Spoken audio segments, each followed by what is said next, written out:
he explains his preface and how his vision for the book was. But then if you scroll down, I have the original phrase or sentence in blue, my notes in red, and then I proposed a revision or an emendation of his book. So in the first one, let's see, on page 71, it says, day after day, I'll just read this. Day after day, Cowdery reported in 1834, I continued uninterrupted to write from his mouth as he translated with the URIM and Thummim. But then so Richard truncated that quotation. And if you read the whole sentence, it says, well, I continued my red commentary, this truncated quotation omits an important part of Oliver's statement. As he translated with the URIM and Thummim, or as the Nephites would have said, interpreters, the history or record called the Book of Mormon. So Oliver described the translation instrument as the Nephite interpreters. He did not write a URIM and Thummim. He did not write a seer stone. Oliver's statement was a direct response to the claim in Mormonism Unveiled that there were two alternative explanations for the translation, one being a peep stone and the other the URIM and Thummim. Maybe in the next few years we'll come to a consensus on this, or the majority will come to a consensus. And then after you answer that, I want to know, why did this catch fire in the last decade? Okay, I would say it's hard to say because you don't know how people think. And they say science progresses one death at a time because, you know, whoever the scientist is, all his students follow him until he dies. So there's an element of that involved here. But I think that more and more historians, as they review this, like Richard said, they have to deal with what we put in this book. And there's a lot of things in this book that no one had looked at before. Right. And so I think as they do, they're going to come to realize that maybe Joseph Smith and Oliver Cowdery told the truth. And they told the whole truth, nothing but the truth. And there's reasons why other people talked about the stone in the hat. BYU professors trying to justify it and explain how it fit the narrative, even though it was a totally fictitious letter. And then when the FBI proved that it was fake, they were still defending it, right, even after it was fake. So this is how the cognitive dissonance fits in. How do you reconcile two things that are different? And you have some LDS scholars who say, well, they rationalize that when Joseph Smith said the URIM and Thummim, he was referring to both the Nephite interpreters and the stone in the hat. Nah. And therefore, it's the same. Well, that's just their rationale. To me, that doesn't fly for 5 seconds in the historical record. Right. But that's how they rationalize it.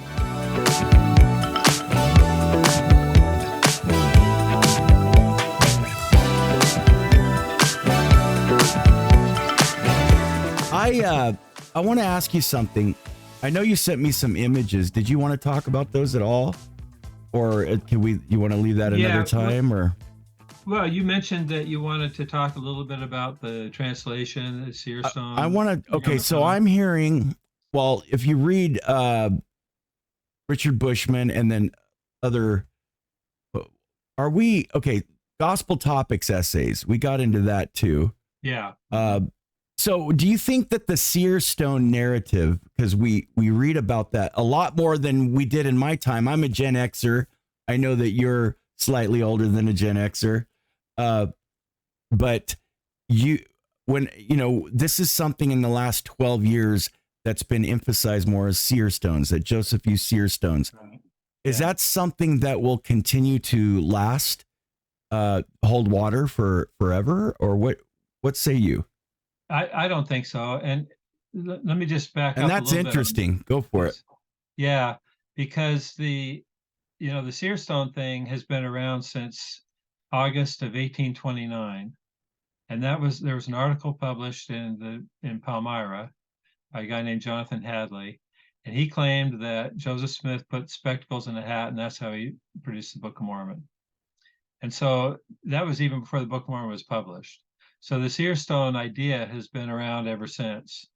But, and some historians, including BYU faculty and Joseph Smith Papers people, have seized on that Jonathan Hadley account to say, well, this shows Joseph Smith used a stone in the hat.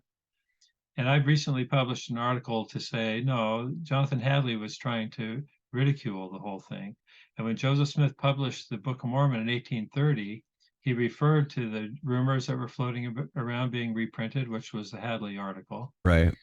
And he said they were full of errors. And he affirmed that he had taken the Book of Lehi from the plates. It wasn't from a stone in a hat. And so he was trying to correct the error, the erroneous rumor that was floating around. And then in 1834, there's a book called Mormonism Unveiled that was published. And it referred to the Hadley idea that Joseph used a stone in a hat. And it also said, as an alternative, maybe he used the Urim and Thummim, but either way, he wasn't referring to the plates because he was just reading the words that appeared on the seer stone.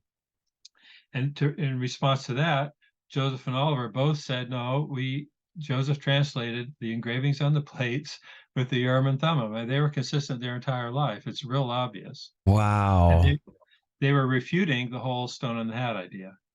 But then later on in life, David Whitmer started talking more and more about how Joseph was a fallen prophet and how he used the stone in the hat and he didn't use the Urim and Thummim and so on. And so there were Joseph's contemporaries, Brigham Young and John Taylor and Orson Pratt and all those guys kept affirming that Joseph translated the Book of Mormon with the Urim and Thummim, in spite of what David Whitmer and other people said. And that continued up through about roughly, say, the 1970s, 1980s. And about that time, there was a development in church history called the New Mormon History, where the historians were kind of looking at all the evidence all over again. And you may remember or have seen the South Park episode where they had, that was kind of where the dam broke because members of the church saw that, said, what the heck is he talking about? Well, I think some of those guys grew up in the church, but anyway, good. Yeah, they did. They did. South Park guys, yeah. And that's why they wrote the Book of Mormon musical too. Right. And so, but they thought that was delightful, this idea that it all came from a stone in the hat. Well, that caused some faith crises. And John DeLynn did a report called the Faith Crisis Report, where he and others interviewed, somewhere 1,500 former members of the church, and why did they leave? And the number one reasons were they lost faith in Joseph Smith and the Book of Mormon. And a lot of it had to do with the stone in the hat stuff, because in DeLynn's worldview, the church had been lying about church history. And the real history was the stone in the hat.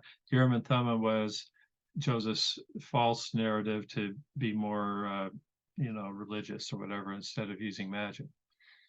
And so as a result of the Faith Crisis Report, the church published these gospel topics essays. And they published one on the translation. And I've asked people if they've read it, and most of them say no. And I ask them to read it, and they come away and they say, what the heck was that? Because that whole essay never quotes what Joseph Smith and Oliver Cowdery say.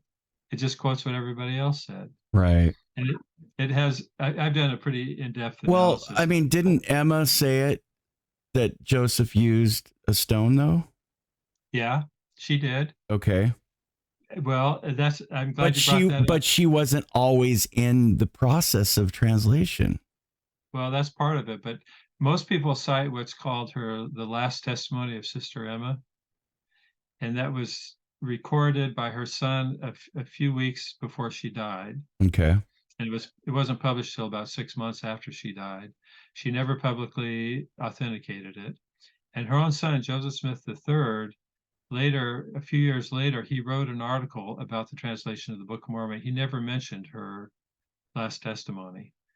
Instead, he went back to what Joseph and Oliver said, and he concluded that they used the Urim and Thummim. Okay, so let me stop you there for a second. That's interesting. Okay. That is, I think there's a lot of value there in what you just said. There is.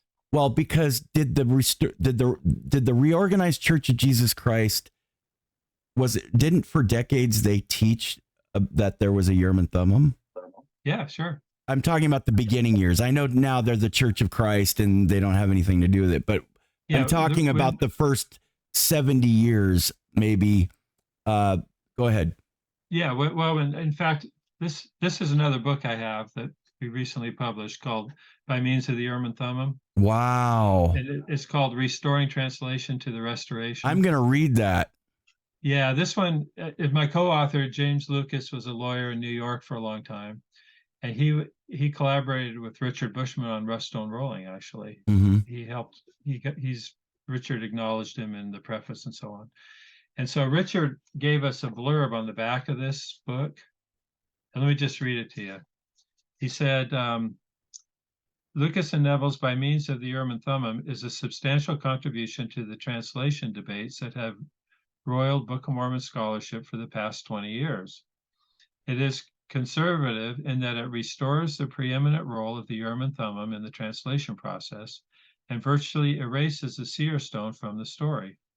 It also proposes a translation theory of its own that preserves the importance of the Urim and Thummim and yet accounts for the presence of language from Joseph Smith's world.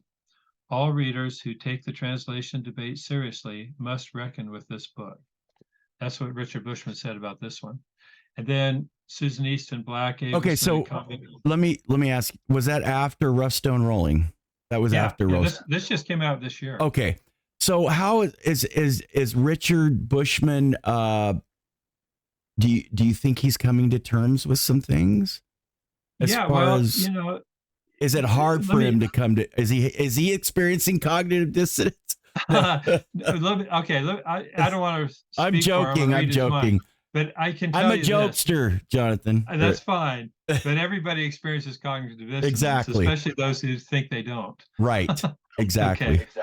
But so Richard, in my view, is the most open-minded scholar, LDS scholar today, because he is not wedded to his idea. He looks at the evidence, and he considers a variety of interpretations, and he's happy to talk about them. In fact, even in his latest book, which is Joseph Smith's Gold Plates, which you could provide a link for that, he talks about these alternative interpretations of the church history, including the Urim and Thummim, the two sets of plates, the influence of Jonathan Edwards, all that stuff that I've written about in my other books, because he recognizes that historians have kind of jumped to a conclusion and stuck with it without doing in-depth research on all these areas.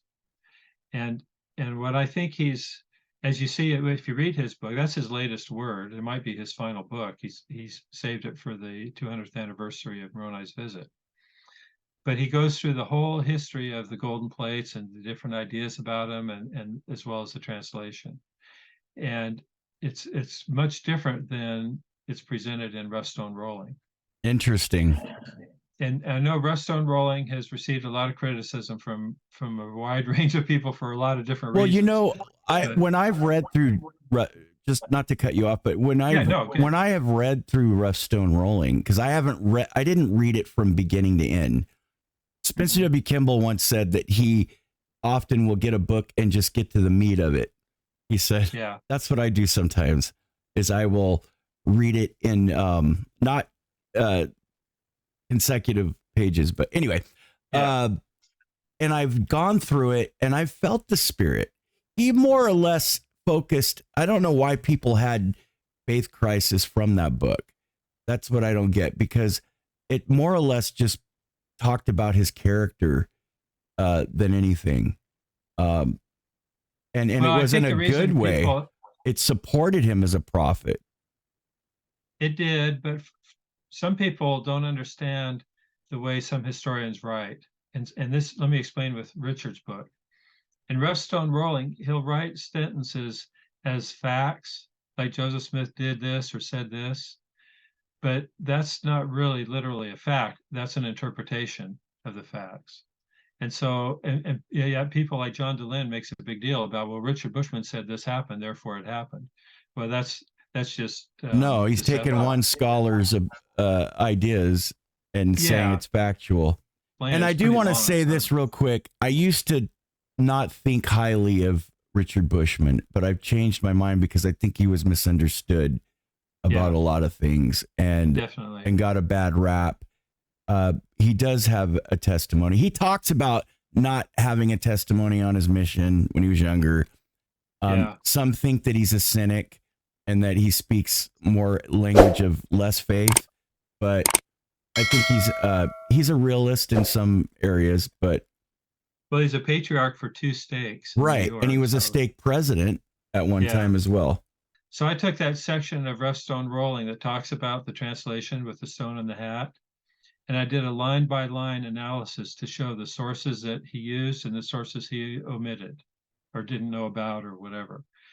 And he explains his preface and how his vision for the book was. But then if you scroll down, I have the original phrase or sentence in blue, my notes in red, and then I proposed a revision or an emendation of his book. So in the first one, let's see, on page 71, says day after day, I'll just read this. Day after day, Cowdery reported in 1834, I continued uninterrupted to write from his mouth as he translated with the Urim and Thummim. But then so Richard truncated that quotation. And if you read the whole sentence, it says, well, I continue my red commentary. This truncated quotation omits an important part of Oliver's statement. As he translated with the Urim and Thummim, or as the Nephites would have said, interpreters, the history or record called the Book of Mormon.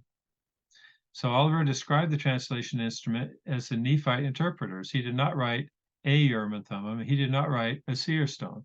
Oliver's statement was a direct response to the claim in Mormonism Unveiled that there were two alternative explanations for the translation, one being a peep stone and the other the Urim and Thummim. Who was Oliver it that wrote Mormonism Unveiled again? That was E.D. Howe. That's right, E.D. Howe. And a lot of the sources were from the Hurlbut guy, right? Yeah. Dr. Hurlbut went out to Palmyra and took affidavits, and we don't know how authentic the affidavits were and so on. Okay. So continuing on here, it says, Oliver also specified that Joseph translated the history or record, invoking Moroni's description of the plates. During his first visit to Joseph in 1823, Moroni gave a history of the Aborigines of this country. He said this history was written and deposited not far from that place.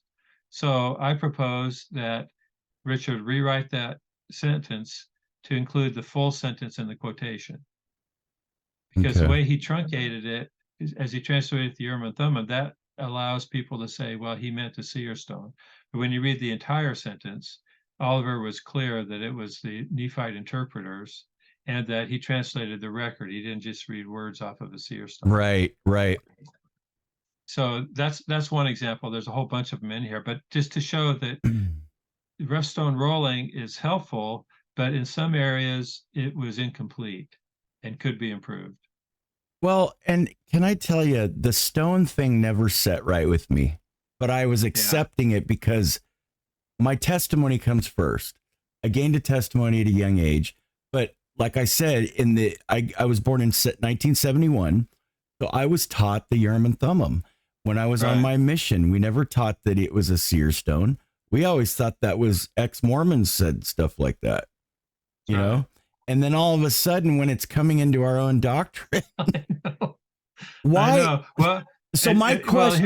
Well, okay, go ahead. Well, that's why they can't put what Joseph and Oliver said in the Gospel Topics essay, because it refutes everything in the essay. Right.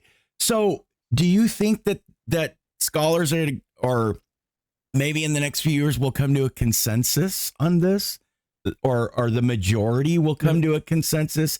And then after you answer that, I want to know, why did this catch fire in the last decade? Okay, I would say it's hard to say because you don't know how people think. And they say science progresses one death at a time because, whoever the scientist is, all his students follow him until he dies. So there's an element of that involved here. But I think that more and more historians, as they review this, like Richard said, they have to deal with what we put in this book. And there's a lot of things in this book that no one had looked at before. Right. And so I think as they do, they're going to come to realize that maybe Joseph Smith and Oliver Cowdery told the truth. And they told the whole truth, nothing but the truth. And there's reasons why other people talked about the stone in the hat. It's the same with the issue as it is with Cumorah, because Joseph and Oliver were pretty explicit about Cumorah, as were all their successors in the church leadership till recently, when it's just kind of been dropped like a hot potato, and which is fine. I don't have a problem with that either, and we can talk about that if you want. But like the two Cumorahs you're talking about? Well, yeah, the two Cumorahs. So I think at some point people have to decide: did Joseph Smith and Oliver Cowdery tell the truth and the whole truth, or were they misleading people? And some scholars have explicitly stated that they think Joseph and Oliver were misleading people because Why? they're trying to, well, because they were trying to hide the magic worldview and all that stuff. Nah, I don't think so. Well, I know, but I'm just saying what some Right, scholars. right. Okay. So, but I think I think that's a bad hypothesis when you're a member of the when you're trying to promote faith. But I then you agree. wonder if some of these scholars, if their agenda is to promote faith. I don't mean that a lot of them are to they're trying to do the opposite. But do they get too bogged down with trying to sound, oh my goodness, objective or objective and novelty? They always seem to have some novelty idea, or they're like almost like a thesis. You know what I'm talking about? Where well, they come up with their own not a dissertation, but kind of like that. well, they have to publish something to be right, to be and it's accepted as always scholars. I got to think outside the box, Right. Yeah. and then you can get in trouble. You go away from the gospel. Go ahead. Yeah, I think that's exactly what happened. They confronted the New Mormon history idea was, here's all these sources that the church has covered up or not talked about, like the David Whitmer, the Emma Smith, and so on. Right. The fallacy of that is, back in the day, when David Whitmer was first publishing his stuff about the stone in the hat, church leaders did address it. That's why they emphasized it was the Urim and Thummim. But then it wasn't really talked about for decades. And the South Park and other John DeLynn, those kind of people would come up with, hey, look what the real history is that the church is covering up. And the LDS historians got caught up in all that, and they tried to rationalize it. Yeah. I don't know if you know this about the Mark Hoffman saga, but when the Hoffman Salamander letter came out, you had BYU professors trying to justify it and explain how it fit the narrative, even though it was a totally fictitious letter. And then when the FBI proved that it was fake, they were still defending it, right, even after it was fake. So this is how the cognitive dissonance fits in. How do you reconcile two things that are different? And you have some LDS scholars who say, well, they rationalize that when Joseph Smith said the Urim and Thummim, he was referring to both the Nephite interpreters and the stone in the hat. nah. And therefore, it's the same. Well, that's just their rationale. To me, that doesn't fly for 5 seconds in the historical record. Right. But that's how they rationalize it. Well, and it, like I said, it always felt like, okay, we believe that God is a God of order. And it seemed to me always, as I was learning as a child and an adolescent and on my mission, the Urim and Thummim seemed like a tool that was given to prophets of different dispensations. And that showed that he was a God of order. Seer stones, finding them in the mud, pulling them here, I'm going to use this, that, and the other. It seemed kind of quirky to me, chaotic, and mystic, and not something of divine origin, if that makes sense. Oh, I totally agree. And that, Maura and I was pretty explicit about, I'm putting this Urim and Thummim in here so that you can translate. Even in the Book of Mormon itself, it says he had to include those so they could be translated, right? Yeah. So if Joseph could have just found any old stone and used it to translate, then what was the point of the plates and the Urim and Thummim in the first place? And the whole narrative kind of collapses. This is part of what I call the rational restoration. I think I mentioned my latest book is called, I'll show you that. It's called The Rational Restoration.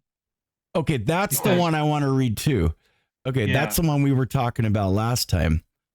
This is probably the most important one because it summarizes everything in here. Oh, that's the one you said that I should, that will be my staple. That's going to be my first read. That's right. Yeah. Okay. Because I talk in here about the times and seasons, about the stone in the hat, about the two sets of plates, about everything. And in the context of reframes. And as you can see, the subtitle is Reframes in the Pursuit of Clarity, Charity, and Understanding. The idea here is that we don't have to, as members of the church, we don't have to enforce some catechism about the Urim and Thummim or the stone in the hat. People can believe whatever they want, but we want members of the church to make informed decisions. And so when you have something like the Gospel Topics essay that doesn't even provide the basic information about what Joseph and Oliver said, people that read those can't make informed decisions. Right. They need to be corrected and include the full range of possibilities, let's say. Well, and yeah, go ahead. Well, and I think that we can't rule out the adversary trying to mix the philosophies of man with scripture Sure. to confuse us. And what's the best way to do that? The best way to do that is through the false robes of the priesthood, like Hugh Neville said. Yeah. I'm not putting down scholarship. I've done many different rebukes to scholarship and responses on LDS scholarship. I respect them. I love them. We need them. But my favorite talk is, and I always bring it up, is Boyd K. Packer's the mantle is far greater than the intellect. Yeah. So the Holy Ghost is what matters. Informed decisions, like you say, but let's do it with the spirit of revelation, right? Yeah. Well, we learn by faith and by study, so they go hand in hand.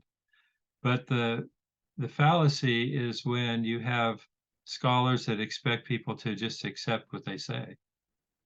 When you have scholars who claim to be the interpreters, for example. Right. And that's where I have a problem. I'm in favor of educating the saints and non-Latter-day Saints, just interested people, giving them all the information and showing what I call the multiple working hypotheses, different ways of interpreting the evidence, so people can make informed decisions. I mean, it's very simple. And that's why it's been so fascinating for me to encounter the resistance I've faced with some of these scholars. I mean, it's unbelievable. There's one guy who's dedicated his life, it seems, to criticizing me, and I think it's great in the sense that it gets more page views and so on. But it's ridiculous to me that to think that they can't accept the idea that someone interprets the evidence different than the way their consensus is. Absolutely. And let me ask you this about the interpreters and about the Urim and Thummim, which are the Nephite interpreters. Is it true that Joseph, did he come to a point where he didn't need interpreters anymore?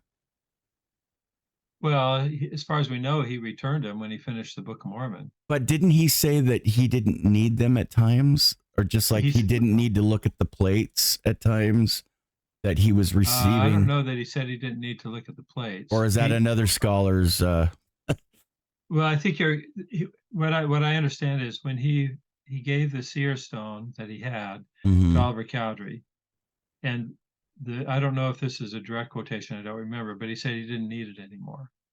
And so my view of it is different from some others, is that Joseph used the seer stone only to support the faith of his followers. And so he used the seer stone to do a demonstration because everybody at the Whitmer home in Fayette wanted to know, how are you translating the Book of Mormon? And it was too sacred to show the Urim and Thummim. Yeah, he was forbidden to show the Urim and Thummim or the plates. So what does a guy do in that situation? He can say, well, I have these instruments, they're like spectacles, and I look at the plates, and that's how I translate them. But people wanted to see it, and he couldn't show it to them. So what I think he did was say, look, it's like this. And he showed him a seer stone, and he put it in the hat, and he dictated words. We don't even know what he dictated was actually in the Book of Mormon. Nobody wrote that down. Right. But but why do I get the idea? I thought maybe Daniel C. Peterson or someone was talking about plates being next to him, and sometimes he wouldn't even have to. Yeah, Dan Peterson doesn't believe he used the Urim and Thummim. He made a whole movie about Joseph Smith using the seer stone. Yeah, and then you're like, well, what was the point of the Urim and Thummim given to him then? Yeah, that's why it was He ridiculous. just said, So, Moroni, thanks for giving me this. I didn't need it after all. I know. Like the angel Yeah. wouldn't have been, the angel made a mistake. And I'm not putting Dan down. I've had Dan on the program before. I like a lot of the things that Dan talks about, and like I said, there'll be times where you and I don't agree, but everything you've talked about has been, I feel the spirit, because when I think of Joseph Smith and the Urim and Thummim, I feel something different. I don't know why, but it's like I said, it's a feeling of order. It's a feeling of tools of faith, and it's a feeling that this was an artifact, or not an artifact. This was an object given to him along with the other things that were for a reason. Okay. Yeah. And for a purpose, right? The sword of Laban, the Liahona, the Nephite interpreters, and the plates, and the shield. Yeah. And well, and if you look at it in the sense of why people come up with a stone in the hat, one of the reasons they do is they don't believe Joseph Smith was well enough educated to translate the text in the language that it's in. That's why Royal Skousen says, well, it's early modern English and it had to come from the stone. Other people say, well, Joseph was uneducated, so he couldn't have had the vocabulary that's in the Book of Mormon. It had to come from the stone. Wait, why would that make sense? I don't understand the correlation. Well, no, I'm not asking you to put them down. What I'm saying is I don't understand. It was in modern English, therefore it had to come from the stone. Yeah. I don't know. It's early modern English. So in other words, according to Royal Skousen, there's syntax in the Book of Mormon that predates the King James Bible, for example. But why would it have to come from the stone? Because according to Royal Skousen, Joseph Smith could not have known that kind of vocabulary and that kind of syntax. Well, so what does he mean come from the stone? No, I'm thinking he means seer stone. Yeah, seer stone. Well, why couldn't it come from the Urim and Thummim? Well, because they say everybody said Joseph used a seer stone. Okay, which is irrelevant to. Okay, I get it. Well, here's the thing that everybody seems to forget in this whole debate, and it's unbelievable to me, because Joseph Smith, the first thing he did when he got the plates and the Urim and Thummim, once he got to harmony, he says, I copied and translated the characters. And that tells me he was learning the language, right? Right. Why else would he copy the characters? So if he was reading the words off a stone, there was no point in copying the characters and learning the characters. Exactly. And what he was doing, he wasn't like sticking his head in the hat, looking at the plates, sticking his head in the hat, looking at the plates. They're like, well, no, he didn't do that. He just stuck his head in the hat. Well, why were the plates there? They were there for symbolic reasons. Well, you gotta look. Here's another thing that they overlooked. Because the closer they were to him, the more power he got to read them. Yeah. I don't know. Yeah. Well, and here's another thing they overlooked. His own mother said towards the end of the translation, when they were in harmony, she said, one day when Joseph applied the Urim and Thummim to his eyes to look on the plates, instead of having the translation, he got a commandment to write to David Whitmer to come pick him up. So this is at the end of the time in harmony, when he was near the end of the translation of the abridged plates. Right. And she said he applied the Urim and Thummim to his eyes to look on the plates. I mean, it's as explicit as words can be, and yet nobody quotes that. So Joseph, okay, so the only people that were close to Joseph that mentions a stone. What about the story about Martin Harris switching the stones? Account? Yes. Yeah. That's a real interesting one. We go through all these in detail in this book again. Folks, you got to order the book. I'm going to get the book. That's this one here. Well, maybe he'll send me a free copy. I'm joking. No, we'll do that. Sure. But anyway, so. Well, then you got to send me two of them. That one and the other one. No, I'm joking. I'll pay for it. Well, you could get them on the Kindle, and then they're easier to search. But anyway, some people like print, some like Kindle, whatever. So you guys address that in the book. Well, let me just tell you briefly. Okay. That account was never publicly stated by Martin Harris. It was published posthumously after he died by Edward Stevenson, who claimed he heard it, that Martin Harris related it to him on the train when he was going out to Utah. And so that's it why was a nobody ever. Secondhand account. It was a. Well, to start off with, it was hearsay. Right. Because Edward Stevens said, this is what Martin's told me. Second, it was published after Martin Harris died, so no one ever asked him about it. So there's no proof. Well, and third, here's the clincher. So it was never in Oliver Cowdery's journal or Martin Harris's journals. Well, he didn't have a journal, but he never went in all of his life that he testified of the. He never talked about it. You know, because I just read what was his name? Andrew Lloyd Webber's. Is that his name? I don't know. Not Andrew Lloyd Webber. The guy that wrote Richard Lloyd Anderson. Andrew Lloyd Webber. Wait, who's Andrew Lloyd Webber? He writes Broadway musicals. Okay. The Phantom. Richard Lloyd Anderson, I'm sorry, wrote, I never once saw that in there. Yeah, that's interesting. I did not know it was hearsay. Wow. Well, here's the other funny thing about it. When Edward Stevenson went out to get Martin Harris and bring him to Utah, Martin Harris had fallen and hit his head and was delirious. It was the night before, shortly before they left.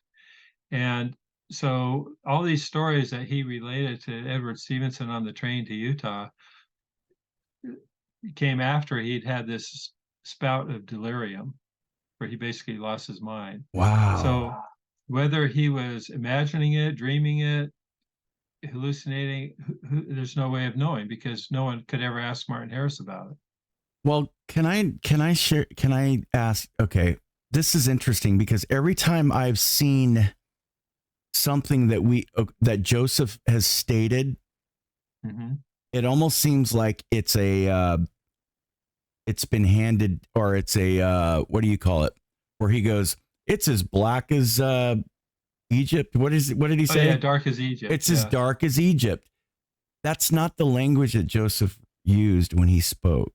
He didn't say little cliche, I call them like hillbilly cliche things. Like, but well, he did have a few. But I know, but a lot of times when we hear in church history little embellished statements that he makes, and they've always been from the critics or the ex-Mormons that quote things like that he said, or just third hand accounts.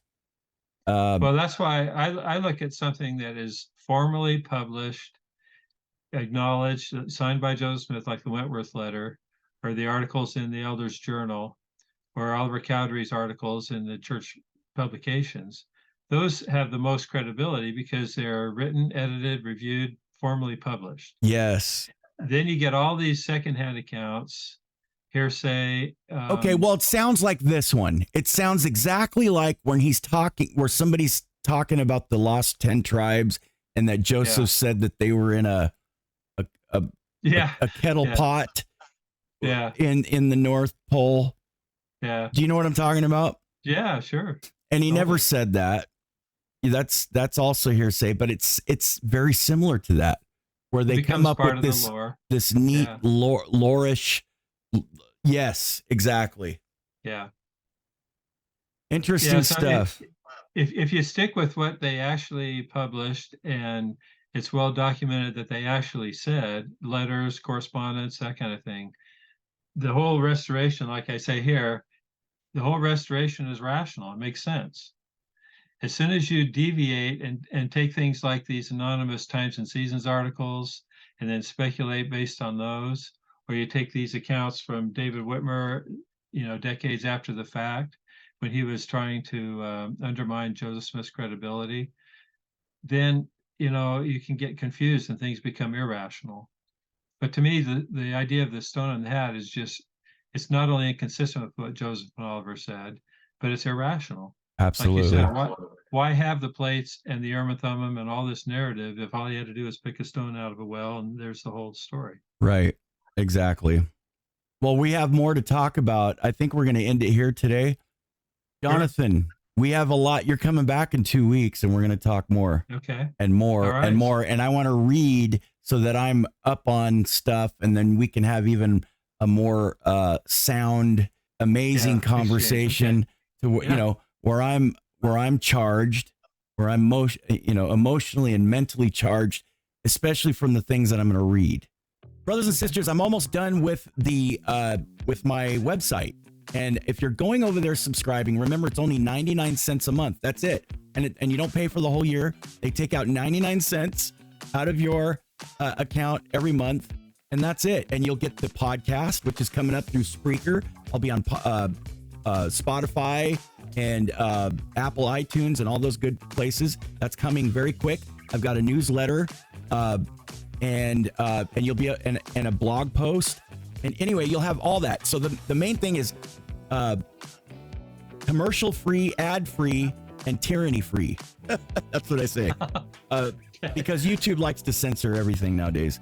But yeah, come to the website. It's thelastdispensationpage.com. And if it looks kind of all messed up right now, it's because I'm still working on it, and it's a ghost town. And don't forget, I got merch. I've got merch, Jonathan. So if you want CTR sweat hoodies that have a black CTR on it with different colors, I've got that. I've got one that says, where's Captain Moroni when you need him? And it's got a warrior on there. So go to Bonfire. All those links are on my YouTube channel. And let's see, I think that's it. If you want to become a member of YouTube, go in there, become a member. And let me see if I could. Oh, and subscribe. And then we've got Jonathan. We'll leave the links to his things, and he'll be a reoccurring guest. We've got lots to talk about. There is a lot to talk about. That's right. Thank you so much, Jonathan. And you take care. Thanks for having me.